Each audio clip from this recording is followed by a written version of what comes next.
Hi friends, welcome to my YouTube channel power of motivation. Power of motivation में आप सबका तहे दिल से स्वागत करता हूं।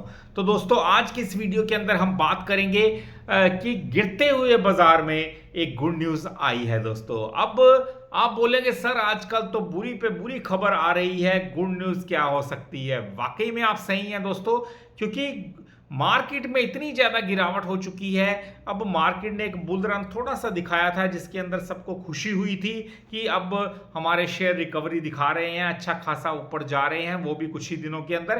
पर दोबारा से उसी लेवल पे आ धमके जहां से चले थे दोस्तों। अब बहुत सारे इन्वेस्टर्स वाकई में चिंतित हैं कि ऐसा क्या हुआ, कुछ समझ में नहीं आ रहा। ये आर्थिक टैरिफ की वार जो कई देशों के बीच चल रही है, पूरी दुनिया में छाई हुई है। अमेरिका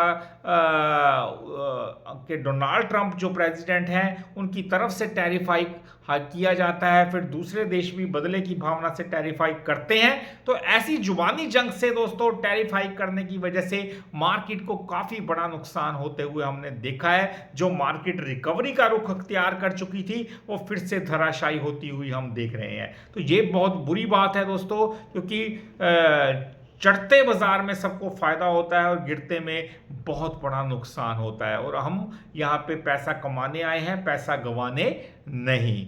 पर दोस्तों, अब मार्केट की गिरावट में गिरावट क्या, अच्छी खासी गिरावट में हमने एक अच्छी खबर आती हुई दिख रही है।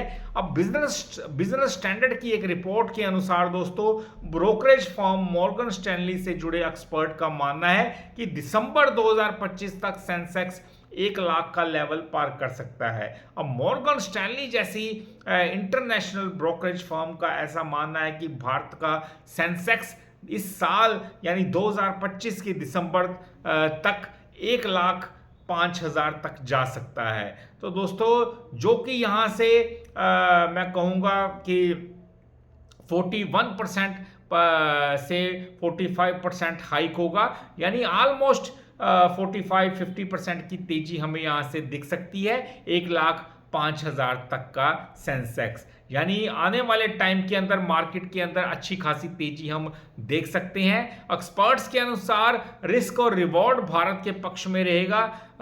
जो बेस सिनेरियो अगर देखें, अगर 1,05,000 तक सेंसेक्स नहीं जाता तो बेस सिनेरियो में ये 93,000 तक जाने को सक्षम है दोस्तों। तो वो भी अच्छी बात है। 93,000 तक इस साल दिसंबर तक का टारगेट भी बढ़िया है। और अगर मंदी का माहौल चलता है, जैसा कि आजकल टैरिफ वार चल रही है, इससे कई कयास लगाए जा रहे हैं कि कई देश आर्थिक मंदी की चपेट में आ सकते हैं दोस्तों। अब ऐसा सिनेरियो भी देखा गया है कि अगर मंदी का माहौल बना रहता है तो मार्केट 70,000 तक का लेवल दिखा सकती है आने वाले टाइम के अंदर। अब दोस्तों, लगातार 6 महीनों के अंदर मार्केट में अच्छी खासी गिरावट जो हमने देखी है, वो 29 साल का ये रिकॉर्ड है कि इतनी बड़ी गिरावट हमने देखी हो। अब क्योंकि गिरावट तो पहले बहुत बहुत बड़ी हुई है, इससे भी बड़ी हुई है, पर इतनी लंबी नहीं चली दोस्तों।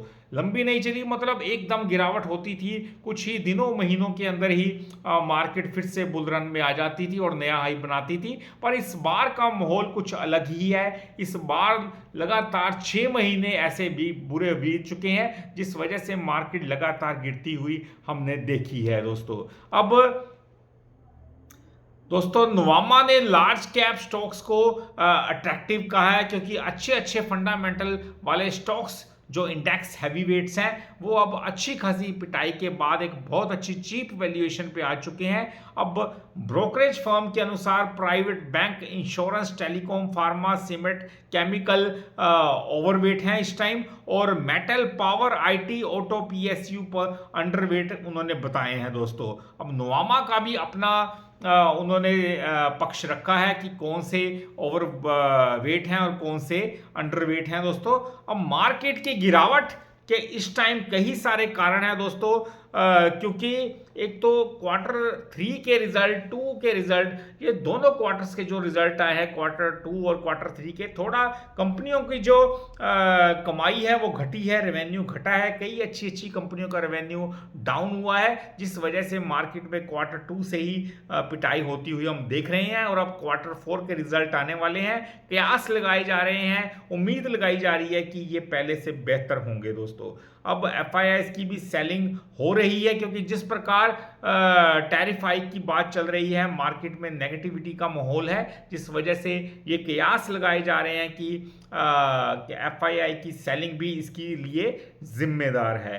अब तीसरा जो मेन रीजन मुझे इन सबसे लगता है वो है टैरिफ हाइक। जी हाँ, खासकर अमेरिका के प्रेसिडेंट डोनाल्ड ट्रंप जो बार बार कहते हैं दोस्तों टैरिफ हाइक इतने परसेंट इस कंट्री पे, इस सेक्टर पे करूंगा, तो वो कर देते हैं, जिस वजह से काफ़ी नुकसान होता है उनके कमेंट पर भी और उनके टैरिफ बढ़ाने पर भी। उसके बाद दूसरे देश भी जब जवाबी कार्रवाई करते हैं, वो भी उतना ही टैरिफ हाइक बढ़ा कर देते हैं अमेरिका पर, जितना अमेरिका ने किया होता है। तो इस वजह से और ज़्यादा बल मिलता है, क्योंकि एक देश अगर करता है तो दूसरा भी करता है, स्वाभाविक सी बात है। तो इससे नुकसान किसका होता है? रिटेल इन्वेस्टर का सबसे ज़्यादा नुकसान होता है दोस्तों, क्योंकि रिटेल इन्वेस्टर जो जल्दी से पैसा कमाना चाहते हैं मार्केट से, उनको ऐसा लगता है कि अब बहुत जल्द हम अमीर बन जाएंगे, पर जब मार्केट की गिरावट होती है तो वो सबसे पहले मैदान छोड़ के भाग जाते हैं। तो इसलिए लॉन्ग टर्म के इन्वेस्टर बनिए दोस्तों,